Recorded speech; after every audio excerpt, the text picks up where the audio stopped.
Some men are shaped by history. Others are simply carried along by it, swept from one era to the next, serving whoever holds power at any given moment, adapting, surviving, enduring.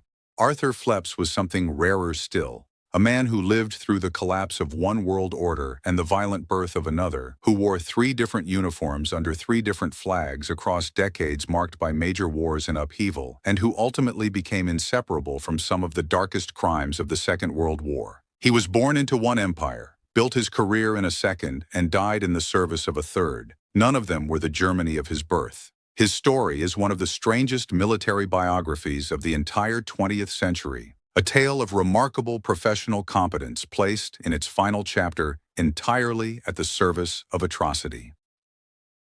Born in the Saxon East. Arthur Phleps was born on November 29, 1881, in Bistritz, known in German as Bistritz, a small Saxon town in Transylvania. Today, that is Romania. In 1881, it was the Austro-Hungarian Empire. The town was part of a centuries-old German-speaking community called the Transylvanian Saxons, people whose ancestors had settled the region in the 12th century and somehow maintained their language, their culture, and their distinct identity across hundreds of years, surrounded by Romanians, Hungarians, and Ottomans. That background matters more than it might seem. Phleps grew up with a very specific identity, ethnically German, but not from Germany. A member of a minority that had preserved its identity for centuries through strong community structures and internal cohesion. He never entirely shed that identity. It followed him across every uniform he wore. He entered the Austro-Hungarian military as a young man and took to it immediately. The Imperial Army was a fascinating institution, a multinational force that somehow held together soldiers speaking a dozen languages from a dozen different ethnic backgrounds under a single command structure. It demanded officers who could manage complexity, lead men who shared neither their language nor their culture, and operate effectively across difficult mountainous terrain. Phleps thrived in exactly that environment. By the time the First World War erupted in 1914, he was already a capable officer with hard experience in the kind of terrain-dependent, irregular warfare that the Austro-Hungarian army had long practiced. He served on multiple fronts: the Balkans, the Eastern Front, the Italian Front, in the Alps. He was decorated repeatedly. He developed a particular expertise in mountain warfare that would define him for the rest of his career, and he emerged from the conflict as one of the more seasoned officers in what remained of the Imperial Army. A general without an empire. When the war ended and the Austro-Hungarian Empire dissolved into a collection of successor states, Phleps was 40 years old, decorated, experienced, and suddenly stateless. The empire he had served his entire adult life simply ceased to exist. The post-war settlements redrew the map of Central Europe entirely. Transylvania was transferred to Romania, and so, almost by accident, Arthur Phleps became a Romanian citizen. He joined the Romanian army. And here his story takes a turn that few military careers ever see. He did not start over from the bottom. His Austro-Hungarian rank and experience were recognized, and he rose quickly through the Romanian officer corps. By the 1930s, he held the rank of general. He had moved from serving the Austro-Hungarian Empire to commanding Romanian forces without ever leaving the broader region of his birth. He spent nearly 2 decades in Romanian service. He modernized the country's mountain troops, trained a generation of officers, and built a reputation as one of the most competent military professionals in the entire Romanian armed forces. Any reasonable observer watching in 1938 would have concluded that here was a man who had found his place, a Transylvanian Saxon who had made himself indispensable to his adopted country. And then the Second World War began to reshape everything around him again. The third flag. Romania in the late 1930s was a country under enormous pressure.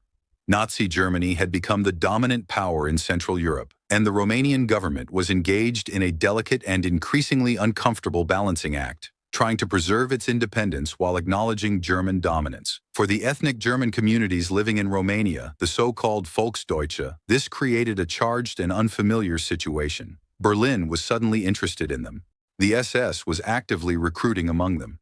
Their ethnic identity had acquired a political weight it had never previously carried. Phleps made his choice in 1941. He resigned from the Romanian army and volunteered for the Waffen-SS. He was 59 years old. Consider what that means. Most men at 59 are drawing down. Phleps was beginning his third military career in his third army under his third flag. The Waffen-SS, which was actively seeking experienced officers to lead the ethnic German formations it was building across occupied Europe, received him with open arms. He was commissioned as an SS Gruppenführer, roughly equivalent to lieutenant general, and assigned to the Wiking Division, one of the premier Waffen-SS formations on the Eastern Front. The Wiking was unusual, even within the SS. It was multinational from the start, drawing volunteers from Scandinavia, the Netherlands, Belgium, and other occupied or allied nations. For Phleps, a man whose entire career had been spent managing multinational forces across complex terrain, it was a natural fit. He had been doing exactly this since 1914. Eastern Front. The Eastern Front in 1941 and 1942 was unlike anything the world had seen before. Fronts stretching thousands of kilometers, battles involving millions of men, casualty figures that made the worst months of the First World War seem modest by comparison. The Viking Division fought in the southern sector, pushing into Ukraine and toward the Caucasus as part of Germany's drive to seize Soviet oil fields and break the USSR's capacity to fight. Phleps performed well. He had decades of combat experience that most Waffen-SS officers simply did not possess. He had been in serious fighting before many of them were born. His understanding of terrain, logistics, and the management of soldiers under extreme stress gave him a distinct edge. He was promoted, decorated, and given increasing responsibility. But the Eastern Front was not where Phleps would make his most lasting and most terrible mark. That came when Himmler gave him a different kind of assignment entirely. Building the Prince Eugen. By 1942, the Balkans were in chaos. Yugoslavia had been occupied and carved apart. But the partisan resistance, led primarily by Josip Broz Tito's communist fighters and separately by the royalist Chetniks, was tying down enormous numbers of German and Italian troops. The occupation was brutal. The resistance responded in kind. The entire region was locked in a cycle of atrocity and reprisal that showed no sign of breaking. Himmler tasked Phleps with building a new Waffen-SS division from the ethnic German population of Yugoslavia, the Volksdeutsche communities of the Banat region, and other parts of the former kingdom. The result was the 7th SS Volunteer Mountain Division, named Prince Eugen after Prince Eugene of Savoy, the great Habsburg commander who had driven the Ottomans from the region in the late 17th century. It was a deliberate historical reference, connecting the new division to the centuries-long presence of Germans in the southeastern European borderlands. Phleps was its first commander, and here is where the story turns dark in ways that no amount of professional biography can soften. The Balkan campaigns. The Prince Eugen Division was not deployed to a conventional front. It was deployed to fight partisans, and in the specific context of German anti-partisan warfare in Yugoslavia, that distinction carried devastating consequences for the civilian population. The doctrine that German forces applied across occupied Yugoslavia was built on collective punishment. Villages suspected of sheltering or supplying partisans were burned. Civilians were executed as reprisals at ratios that German command itself had formalized. Up to 100 civilians killed for every German soldier lost to partisan action. Men of fighting age were shot on suspicion. The boundary between partisan combatant and civilian was deliberately collapsed because erasing that line made the killing administratively easier to justify and operationally easier to carry out. The Prince Eugen Division stood at the center of this. It participated in multiple large-scale anti-partisan operations, Fall Weiss, Fall Schwarz, and others, which were described in German operational orders as military encirclements aimed at destroying Tito's forces. In practice, these operations produced enormous civilian casualties, mass executions, and the systematic destruction of entire communities across Bosnia, Montenegro, and Croatia. Phleps commanded these operations. He issued orders. He set the parameters within which his subordinates acted. He was not a distant administrator unaware of conditions on the ground. He was the commanding general, active and present, and responsibility for what his division did rested with him. The scale of the violence in Yugoslavia is difficult to fully comprehend. The country lost a higher proportion of its pre-war population than almost any other occupied nation in Europe. German anti-partisan operations, including those conducted by forces under Phleps's command, accounted for a substantial share of those deaths. A wider darkness. There were further dimensions to the horror in which Phleps was directly implicated. The independent state of Croatia, the fascist puppet government that Germany and Italy had installed following Yugoslavia's dismemberment, was simultaneously conducting its own genocide against the Serb, Jewish, and Roma populations within its borders. The Ustaše, the Croatian fascist movement that ran the state, carried out massacres of extraordinary savagery. The methods were so extreme that some German officers who had themselves participated in mass killings on the Eastern Front formally complained about what they were witnessing. The relationship between German forces and the Ustaše was complicated, sometimes cooperative, sometimes antagonistic. But the broader framework of German occupation, Croatian puppet governance, and systematic killing of minority populations was one that Phleps operated within and helped sustain. As a senior SS commander in the region, he operated within a system that carried out the persecution and deportation of Jewish populations. The SS was the primary instrument for organizing deportations to the death camps, and Phleps, as a senior SS commander in the region, was part of that machinery. By 1943, he had been given command of the VSS Mountain Corps, a corps-level command overseeing multiple divisions across the Balkans. He was among the most senior German military figures in Yugoslavia, bearing responsibility for both the anti-partisan campaign and the broader security apparatus of the occupation. The war of attrition against Tito's partisans was not going well. Despite enormous casualties, the partisan movement kept reconstituting itself. Every burned village, every mass execution, every act of collective punishment was producing new recruits faster than the old ones could be killed. It was a war that Germany could not win by the methods it was using. Phleps's forces were inflicting immense suffering without achieving the strategic objective. Romania's reversal. Meanwhile, the wider war was turning.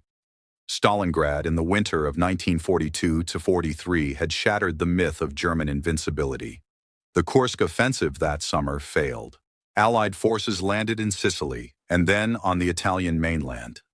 The strategic situation deteriorated on every front simultaneously. In 1944, Phleps's VSS Mountain Corps was redeployed to Romania as Soviet forces drove westward following their massive summer offensive. Romania was Germany's most critical ally in the east. Romanian oil was literally keeping the German war machine operational, and its defense had become a strategic priority. It was in Romania that Arthur Phleps's story ended. In September 1944, the Romanian government abruptly switched sides. Facing the reality of Soviet military power and the inevitability of German defeat, Romania signed an armistice with the Soviet Union and immediately declared war on Germany. Romanian forces that had been fighting alongside the Germans turned on them almost overnight. For German units caught in Romania when the switch happened, the situation became acutely dangerous in a matter of hours. Phleps was in the field near Arad in western Romania. The exact circumstances of what followed are fragmentary and disputed. The chaos of collapsing front lines and shifting loyalties makes precise reconstruction impossible. What the historical record does establish is that on September 21, 1944, Arthur Phleps was captured by Romanian or Soviet forces near Arad. He was 62 years old. He was never seen alive again. 3 empires, 1 legacy. The most widely accepted account holds that he was shot shortly after capture, executed in the field rather than processed as a prisoner of war. Some accounts attribute this to Soviet forces, others to Romanian units. His body was never recovered. There was no trial, no formal documentation of his death, no definitive record. He simply vanished into the wreckage of a front that was dissolving around him. After the war, the Prince Eugen Division and the German anti-partisan campaign in Yugoslavia became subjects of war crimes investigations. The Yugoslav government under Tito documented the atrocities committed during the occupation and pursued prosecutions where it could. The evidence of what Phleps's forces had done was extensive and carefully recorded. Phleps himself escaped any post-war accounting. He was already dead, but the record of what he commanded does not require a verdict to be read clearly. What do you make of a life like Arthur Phleps's? By any objective measure, he was an extraordinarily capable military professional. 3 empires, 3 armies, more than 60 years of life spent mastering the craft of command. His expertise in mountain warfare and multinational force management was genuine and hard-won. In different circumstances, under a different flag in different times, he might have been remembered simply as one of the most remarkable military careers of the 20th century. A Transylvanian Saxon who rose to general rank in 3 separate armed forces across 2 world wars. But that is not what his career was. His career ended in the Balkans, commanding forces that burned villages, executed civilians by the thousands, and served as instruments of Nazi occupation and genocide. The professional expertise he had spent a lifetime developing was placed, in its final years, entirely in service of that. And he made that choice consciously. At 59 years old, with a full military career already completed, he joined the SS. He could have remained retired. He chose not to. 3 empires. 3 armies, 1 legacy, and that legacy is not written in the decorations or the promotions or the professional achievements that filled the decades before. It is written in the Balkans, in the villages that no longer stand, in the communities that were erased, in the people who were never coming home.